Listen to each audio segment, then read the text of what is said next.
Hello everyone, welcome back to the session Quantitative Method. To be continued with chapter number 1, Organization and Presentation of Data.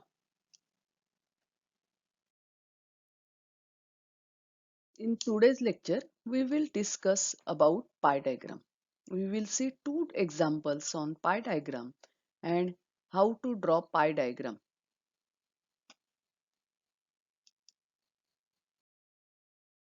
The first example of one pie diagram is here 150 students of a college are asked to opt for different work experiences. The detail of the options are as follows. Represent the data by a pie diagram. बघा एका कॉलेजमधल्या 150 मुलांना वेगवेगळ्या क्षेत्रातले अनुभव घ्यायला सांगितले. तर ही वेगवेगळी क्षेत्र दिलेली आहेत आणि त्या क्षेत्रांमध्ये किती विद्यार्थ्यांनी अनुभव घेतला ते सुद्धा इथे दिलेलं आहे. आता ही क्षेत्र कोणती कोणती आहेत तर फोटोग्राफी आहे, मार्केटिंग आहे, बुक बाइंडिंग आहे, मेकॅनिकल, कुकिंग आणि सिविंग. तर 150 पैकी 20 मुलांनी फोटोग्राफी या क्षेत्रात काम केलं, 25 मुलांनी मार्केटिंग मध्ये, बुक बाइंडिंग मध्ये 30 मुलांनी, मेकॅनिकल मध्ये 40 मुलांनी, कुकिंग मध्ये 25 मुलांनी आणि सिविंग मध्ये शिवणकामात 10 मुलांनी काम केलं. आता ह्या माहितीचा उपयोग करून तुम्हाला पाय डायग्राम काढायचा आहे. तर first of all you have to convert this information into degree celsius. म्हणजे मुळात काय पाय डायग्राम म्हणजे आपण वर्तुळ काढतो आणि त्या वर्तुळात वेगवेगळे सेक्टर काढतो किंवा त्याला आपण वर्तुळ पाकळी असं मराठीत म्हणतो. वर्तुळाचं पूर्ण अंशात्मक माप हे 360 डिग्री आहे. The measure of circle is 360, so you have to divide this information according to proportion of 360. आता 360 च्या proportion नुसार तुम्हाला ही माहिती डिवाइड करायची म्हणजे तुम्ही काय करणार तर पहिली गोष्ट पुन्हा अशा प्रकारे चार्ट काढून घ्यायचा, ऑप्शन्स, नंबर ऑफ स्टुडंट्स लिहायचे आणि तिसरा हा जो आपण हे जे टेबल काढलेलं आहे हे आन्सरचं टेबल आहे. तर तिसरा जो कॉलम आहे तर तिसरा तुम्हाला अँगल दाखवायचा आहे, कारण तुम्ही वर्तुळात हे सगळे भाग दाखवणार म्हटल्यानंतर किती कोण अंशात्मक किती कोण फोटोग्राफीमध्ये काम केलेल्या विद्यार्थ्यांचा दाखवणार. तर त्यासाठी नियम आहे की जी माहिती आहे म्हणजे उदाहरणार्थ सपोज फोटोग्राफीचा तुम्हाला कोण काढायचंय तर फोटोग्राफीतली मुलं डिवाइड बाय टोटल मुलं इथे आपण टोटल केली बघा. 20 plus 25 45, 45 plus 30 50 75, 75 plus 40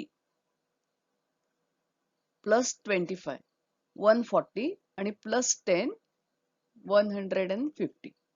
म्हणजे अशा प्रकारे तुम्हाला बेरीज करायची.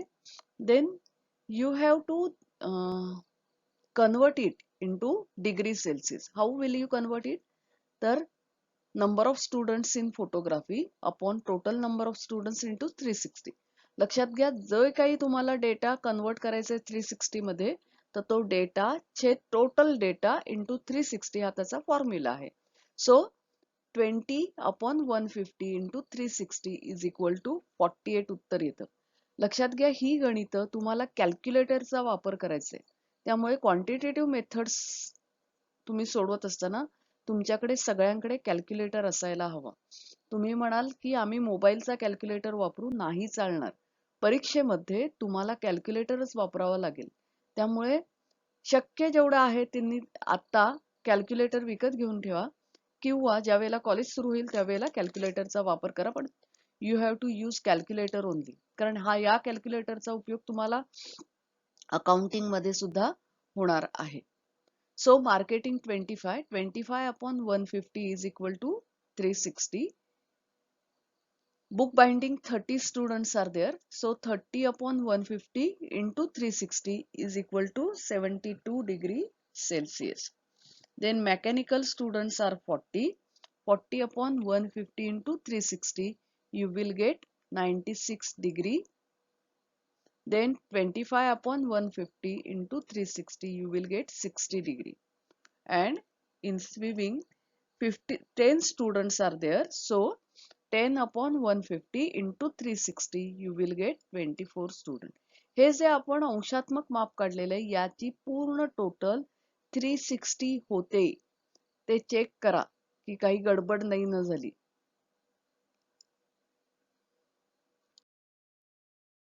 Now by using this information you have to draw pie diagram. आता ही माहिती दिलेली आहे, या माहितीचा उपयोग करून तुम्ही पाय डायग्राम कसा काढाल. तर ही मगाशीच आपण ह्याचं उत्तर तयार केलं, अंशात्मक माप काढलंय इथे सगळं. आता तुम्हाला इथे काय करायचंय, तर तुम्हाला एक सर्कल काढायचंय. सर्कल काढल्यानंतर सर्कलवर कोणतीही एक त्रिज्या काढा, रेडियस. आणि सपोज ही इथे त्यांनी रेडियस काढली, तर कोणतीही एक त्रिज्या काढायची आणि ही त्रिज्या काढल्यानंतर तुम्हाला जे माप, म्हणजे आता इथे जसं की फोटोग्राफीचं दिलंय, तर फोटोग्राफी 48 डिग्री सेल्सिअस आहे. फोटोग्राफी त्यांनी इथे दाखवली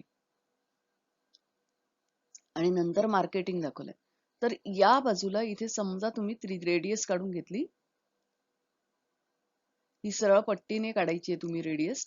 रेडियस काढून घेतल्यानंतर या ठिकाणी तुम्ही प्रो सर्कल लावायचा आहे. प्रो सर्कल म्हणजे कोन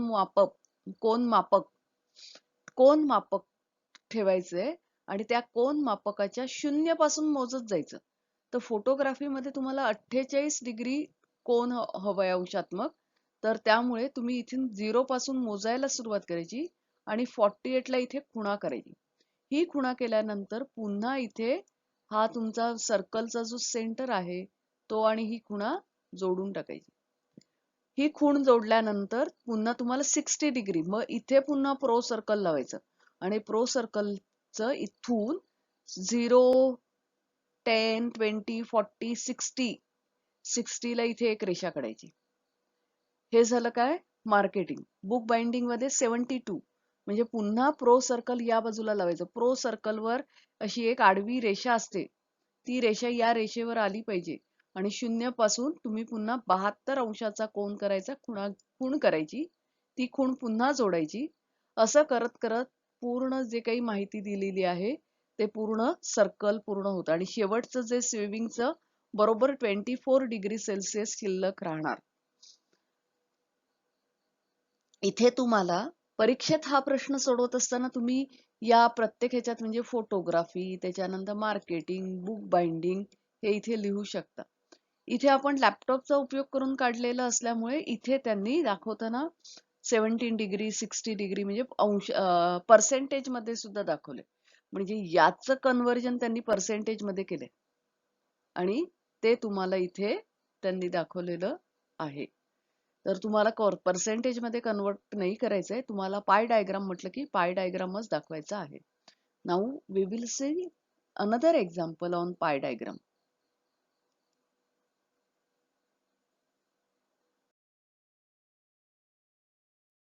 In this example, they have given us information about two families. Percentage expenditure in different sectors are given below, represent pie diagram. बघा, दोन कुटुंबांची माहिती दिलेली आहे. फॅमिली ए आहे आणि फॅमिली बी आहे. फॅमिली ए चं food, clothing, rent, light, fuel आणि मिसलेनियस खर्च दिलेत. सेम वे फॅमिली बी चे दिलेत. You have to convert this information into degree celsius. बघा, मगाशीच मी सांगितलं, पहिल्यांदा तुम्ही काय करायचं, तर याची टोटल करायची. 30 + 20 50, 50 + 20 70, 70 + 30 100, ही टोटल 100 आहे. आणि इथे याची टोटल करायची. 35 + 20 55, 55 + 12 55, 65 67, 67 + 18 67, 77, 85, 85 + 15 is equal to 100. ही पण टोटल 100 होते. So you have to convert this information into degree Celsius. How will you convert it? तर मगासारखाच पुन्हा हा जो जसा लिहिलाय तसंच आपण तक्ता लिहून घ्यायचा. फॅमिली ए लिहून घेतली. फॅमिली ए लिहून घेतल्यानंतर तुम्हाला काय करायचंय, तर फूड वरचा केलेला खर्च divide by total expenditure into 360.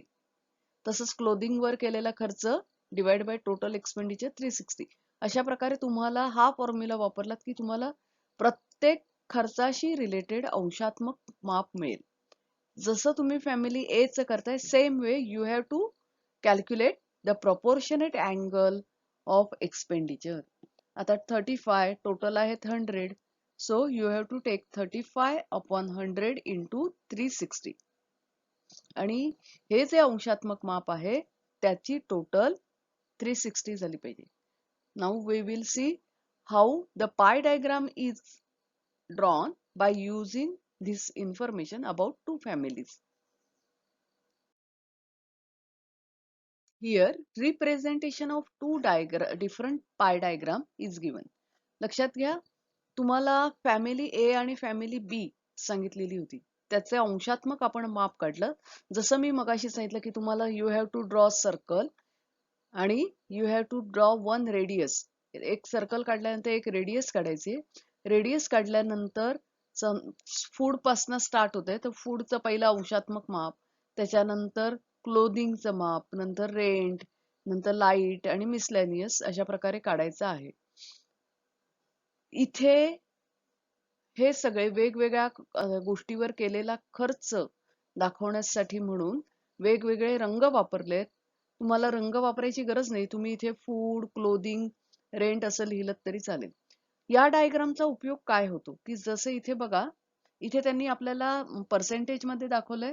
आपण अंशात्मक सुद्धा काढणार आहोत, पण पर्सेंटेज मध्ये काढायची गरज नाहीये. पण या ठिकाणी या प्रश्नामध्ये आपल्याला नेमकी टोटल खर्च 100च दिलेला होता, त्यामुळे साहजिकच तो जो खर्च आहे ना तो 100% आपण म्हणून अन्नावर 30%, क्लोदिंगवर 20%. तर याचा उपयोग काय होतो, तर याचा उपयोग दोन कुटुंबात कोण किती कशावर खर्च करतं हे कळते. बघा इथे फूडवर कुटुंब बी मध्ये 35% आणि ए मध्ये 30%, क्लोदिंगवर दोघांकडे 20-20% खर्च होते. पण भाडं कुटुंब ए जे आहे ते 20% देते आणि बी कुटुंब 12% देते. त्याच्यानंतर लाईट फ्युएल इंधनावरचा खर्च कुटुंब ए चा 15%, तर बी चा 18% आहे. आणि मिसलॅनियस इतर खर्च दोघांचेही सेम आहेत. या माहितीचा उपयोग करून तुम्ही अनेक प्रश्नांची उत्तरं देऊ शकता. म्हणजे तुम्हाला तक्ता दाखवला आणि तक्त्यावरनं प्रश्न विचारले तर ते शोधत राहण्यापेक्षा चित्र जे आहे ना ते अधिक बोलतं संख्येपेक्षा.